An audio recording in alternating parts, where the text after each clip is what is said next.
Ang lalaking ito ay pumitas ng bulok na mansanas. Pagkatapos ay walang ingat na itinapon ito sa basurahan. Without knowing na halos mawala na sa mundong ito ang Korea sa kanyang mga kilos. Ang mga bulok na mansanas ay nagbuburo sa basurahan sa loob ng 24 na oras. Gumagawa ng nakamamatay na fungal toxin na tinatawag na Acibacaralenone virus. Pagkatapos ay naging sanhi ng mga manggagawa sa kalinisan na dumating upang itapon ang mga basura. Dinadala nila ang basura sa isang lugar ng pagpoproseso at magpatuloy sa muling paggawa nito. Nagsisimula ang krisis ng pagkawasak pagkatapos dalhin ang basura sa processing plant, kung saan pinaghihiwalay ng mga tauhan ang nakakain sa hindi nakakain na basura. Matapos dumaan sa iba't ibang paggamot, ang basura sa huli ay ginagawang feed ng hayop. Kaagad na ipinadala ang feed ng hayop sa bukid. Walang alam ang breeder pagsunod sa mga hayop na kumakain ng lason na pagkain. Ang resulta ay matapos itong kainin ng baka, magdamag na nagkasakit ng mad cow disease. Upang mabawasan ang pagkalugi, hindi sila sinusunog ng mga walang prinsipyong individual. Ngunit katayin ito at gawin itong perpektong karne ng baka. Selyo ng quarantine ng hayop. Pagkatapos ay ibigay ito sa isang nationwide barbecue restaurant chain. Ang masama pa, ang negosyo ng barbecue restaurant ay napakainit. At parami ng parami ang kumakain ng karne ng baka na nagdadala ng virus. Kung sakali, hindi sinasadyang nabato ni Junbok ang mansanas. Nakadate din niya ang girlfriend niyang si Sinay sa barbecue restaurant na ito. Nag-aarte silang dalawa na parang hindi pa sila nakakain ng karne ng baka sa buong buhay nila. Galit na galit niyang nilagay iyon sa bibig niya. Pagkain at pag-inom ng may labis na sigasig. Without knowing kung gaano kasarap ngayon. Napakalungkot kapag namatay ka mamaya.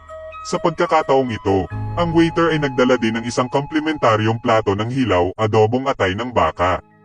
Kumuha si Junbok ng isang piraso ng atay ng baka at sinabi, "Maaari itong maging malusog para sa mga bato." Kaya kinain niya ito ng hilaw. Pero nung half chewing na siya, napagtanto niyang may mali, at mas lalo niya itong pinag-isipan. Tapos mas lalong nagkakamali. Hinugot niya ito. Champagne. May natitira pang balat ng prutas sa atay ng baka. Sa Korea, ito ay napaka-normal. Basta wag kang kakain ng madugong toilet paper. Walang dapat ikabahala. Pagkatapos kumain, pumunta ang dalawa sa park. Ang malinaw ay sobrang kontento si Sinay kay Junbok. Pakitakpan itong tsaa. Pagkatapos ng kalahating oras ng pakikipagtalik, nadiskubre ni Sinay ang kakaibang ugat sa mukha ng kanyang kataypan. Gusto niyang tingnan ng malapitan. Biglang tumama sa ulo ni Junbok ang isang walang laman na bote. Matapos itong makitang muli, may dalawang teenager na lalaki.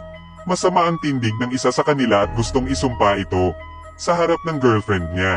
Sabik na ipahayag ni Junbok ang kanyang sarili. Agad siyang humakbang para turuan ang dalawang bata kanina. Ngunit pagkatapos ay pumasok sila sa labanan. Sila ay binugbog itim at asol. Sabi ni Wen sa harap nila, gusto lang niyang lutisin ang lahat ng mapayapa. Pagkatapos noon ay tinamaan siya ng putik. Tapos tinamaan ng ulan. Pati ang atay ng baka na kakakain lang ay pinalo hanggang sa masuka. Nakita ito ni Sinay at agad na humingi ng tulong. Sa ngayon, nagsimulang salakayin ng virus ang katawan ni Junbok. Nagsimulang lumabo ang kanyang paningin. Lalong lumakas ang kanyang lakas. Sa 5 o 3 stroke lang, ibinagsak niya ang 2 taong ito sa lupa.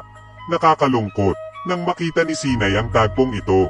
Akala niya duwag si Junbok. Alam niya agad kung sino ang aalis. Naikinatigil ni Junbok, hindi madaling magkaroon ng girlfriend after 40 years. Pagkatapos ay nagambala siya ng 2 bastos na ito. Nagalit siya at dinuraan sila.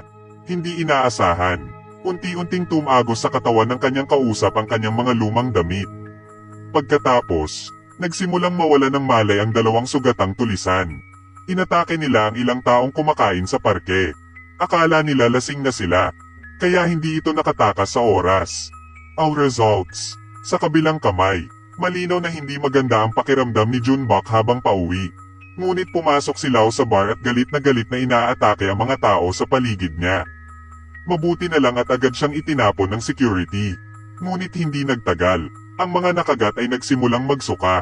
Isang malapitang tingin sa mga asul na ugat sa kanyang mukha. May mga taong nahihirapang huminga. Ito ay isang palatandaan ng isang nalalapit na mutation. Sa ngayon, Si Sainay ay papunta na para sumakay ng bus. At nagsimula na rin siyang hindi komportable. Hindi lang ubo, umagos ang laway sa bibig sa buong sahig. Lahat ng pasahero sa sasakyan ay nakatingin sa kanya na may kakaibang mga mata. Pagkababa ng bus, nasusuka si Sainay sa gilid ng kalsada. Sa kanya naalala ang mga ugat sa mukha ni Junbok at ang pambihirang bayolenteng ugali niya kanina. Napagtanto niyang may mali kaya agad niyang tinawagan si Junbok. Ngunit walang natanggap na tugon. Naglalakad ngayon si Junbok sa kalye na may hindi kapani-pani walang sakit ng ulo. Para siyang walking killer. Sa ngayon, ang mga taong kumain ng karne ng baka ay unti-unting nagsimulang magpakita ng mga hindi pangkaraniwang sintomas. Ang mga mata ng lahat ay naging mapurol at asul na mga ugat ang lumitaw sa kanilang mga mukha. Ang ilan ay nagsisimula ng mawala ng malay. Masyadong masigasig may mga nangangagat pa ng tao. Kapag lumalala ang sitwasyon, nagsimula na ring magulat ang malalaking media. Ngunit walang nakakaalam kung ano ang sakit na ito. Alam lang nila na mabilis kumalat ang sakit. Sa ilalim ng suporta ng mga eksperto, ang Ministry ng Pambansang Depensa ay nagsimulang magsagawa ng pag-iwas at pagkontrol sa lahat ng manok. Baby, baka, napakaraming pinatay ang mga manok at baboy mula sa mga sakahan. Ito ay para mapigilan ang pagkalat. Gayunpaman, ang pagkalat ng virus na ito ay hindi bumagal. Dahil ngayon ang mga tao ay nagpapakita rin ng mga palatandaan ng sakit. Sa mga panayam sa media, ang mga nahawaang tao ay gustong kumain ng hilaw na karne at uminom ng dugo. Isang reporter ang pumunta sa ospital. Pagkatapos ay nakapanayam ang isang grupo ng mga gangster na pinakaseryosong nahawahan ng sakit. Pero hindi siya kumibo at agad siyang kinagat hanggang sa mamatay. Nagbigay ng babala ang istasyon ng telebisyon sa lahat. Ang mga bagay ay umunlad hanggang sa sila ay ganap na mawala ng kontrol. Hiniling nila sa mga tao na manatili sa bahay. Pagka-uwi, ang aklat ng Hunyo ay ganap na nagbago. Tumingin siya sa mapupungay nitong mga mata. Nawalan ako ng kontrol at sinimulan kong sirain ang mga nakatutuwang bagay sa bahay. Sa oras na iyon, biglang tumunog ang doorbell. Kababalik lang pala ng pamilya niya galing sa biyahe. At nasumpungan nila ang kanyang bahay na desyerto. Hindi ko alam kung anong nangyari sa bahay. Pero pagbukas nila ng pinto, magulo ang nangyayari sa bahay. Dahan-daang tumayo si Junbok. Tapos tumingin sa kanila nang walang sabi-sabi. Wala silang napansing kakaiba sa kanilang anak. Malungkot pa rin ang ama dahil nasira ang kanyang mamahaling red wine. Nang dahan-daang lumapit si Junbok sa kanila, nakita ng lahat na may mali sa kanya. Ngunit huli na, tumalon si Junbok. Kinakagat ang buong tao. Nanlaki ang mata niya. Dahilan para tumakas ang kanyang nakababatang kapatid na babae sa banyo. Ano kaya ang mangyayari sa kanya?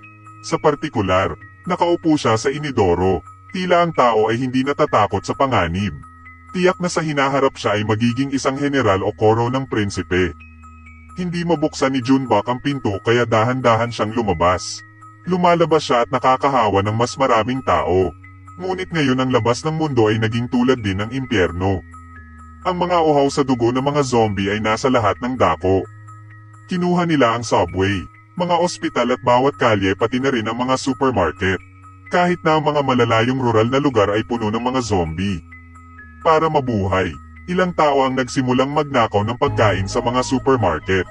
May tumawag ng tulong sa atik. Pero ngayon hindi man lang maprotektahan ng gobyerno ang sarili. Sunod-sunod ding nahawa ang mga sundalong ipinadala ng gobyerno. Sa huli ang lahat ay nagiging zombie buffet. Sa ilang maikling araw, naging madyugo ang buong Korea. Ang mga kalye at eskinita ay puno ng mga zombie. Karamihan sa mga tao ay naging mga zombie. At magbubukas ang Korea ng bagong mundo. Hindi nila kailangan kumain. Hindi na kailangan matulog walang pagnanasa. Hindi na kailangang mag-alala tungkol sa mga installment ng kotse o utang sa bangko. Isa rin itong magandang senyales para sa maraming tao. Bumalik ang eksena sa Junbok. Nawala siya sa dagat ng mga tao. At muling nakilala si Senay. Parang naaalala pa ng dalawa ang isa't isa. Kaya dahan-dahan silang naglakad patungo sa subway station. Gusto kong kumpletuhin ang hindi natapos na kaligayahan sa huling pagkakataon. Sa ngayon, isa pang bulok na mansanas ang lumitaw sa lupa. Dumampot si Senay ng inaamag na mansanas sa lupa. Tapos binigay kay Junbok. Ngayon napagtanto ni Junbok na ang sanhi ng lahat ng ito ay isang masamang mansanas lamang. Sa pagtatapos ng kwento, iniulat ng South Korea ang insidente sa UN. Gayunpaman, mga sentro ng US para sa pagkontrol at pag-iwas sa sakit. Siyempre hindi nito hahayaan ang mga bagay na patuloy na umunlad ng abnormal. Gagamitin nila ang huling paraan upang masugpo ang virus. Buti na lang hindi rescue ang hinihintay nila. Ngunit sa halip ay isang walang katapusang granizo ng mga bala. Sinasabi sa atin ang kwentong ito na kung patuloy na babantayan ang budi ng tao, ang araw ng kamatayan ng sangkatauhan ay napakalapit na.